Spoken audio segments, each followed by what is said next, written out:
Биылғы жылдың хит болған салаттарының бірі қытырлақ баклажандар. Өте дәмді. Бір жасасаңыз, қайта-қайта жасағыңыз келе беретін керемет салат. Ең алдымен біз баклажанымызды толықтай осылай етіп ашып аламыз.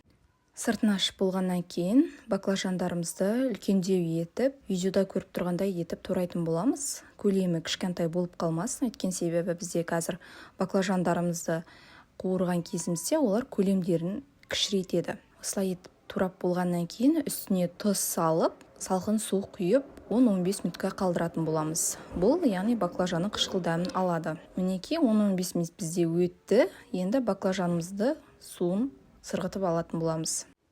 Толықтай суын сырғытып алғаннан кейін жүгері крахмалын салып араластыратын боламыз. Толықтай барлық жеріне тию қажет. Яғни осы жүгері крахмалын қолдансаңыздар, баклажандарыңыз өте қытырлақ болып шығады. Одан кейін қызып тұрған майға баклажандарымызды салып қуырып алатын боламыз.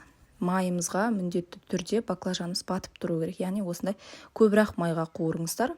Және де салғаннан кейін араларын осындай шаншықпен араластырып тұрыңыздар, өйткені бір-біріне бірігіп қала беретін болады. Мінекей осындай етіп қоңыр түске енген кезде, толықтай қуырылған кезде майдан аламыз. Менде осылай 2 рет қуырып алдым. Мінекей барлығы дайын. Енді кезекте бізде көкөністерді тураймыз. Ең алдымен осындай қызанағымызды видеода көріп тұрғандай етіп, әдемілеп барлығын турап алатын боламыз.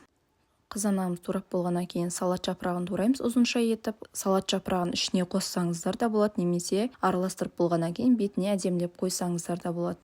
Енді кезекте соус, арнайы өзінің осындай соусы бар, видеода көріп тұрғандай. Кислый сладкий соус магазиндерде сатылады.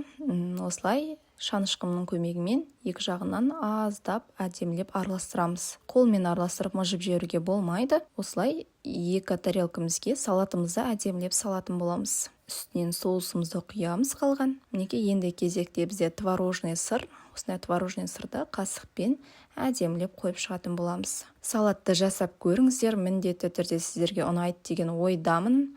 Ұнаса лайк басып, комментарий қалдырыңыздар, менің YouTube каналыма тіркеліңіздер. YouTube каналымда неше түрлі тәттілердің, салаттардың рецептері бар. Кіріп қарап көріңіздер.